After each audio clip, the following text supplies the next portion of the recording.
Ebenezer, take this phone and return it to the owner. Remember, it is not yours.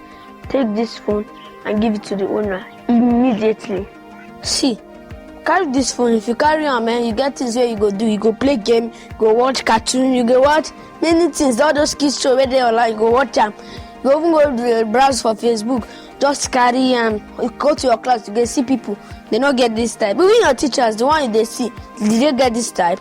Just carry on, go. Don't give the owner, don't give the owner. Now the result of his carelessness. Just carry on. Remember what your mother told you.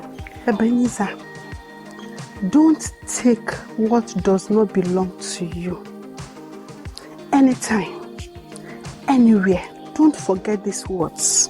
Let them sink in you. I repeat, don't take what does not belong to you. It is called stealing. It is called stealing, and it is bad. Excuse me, ma. Excuse me, ma. Excuse me, ma. Excuse me, ma.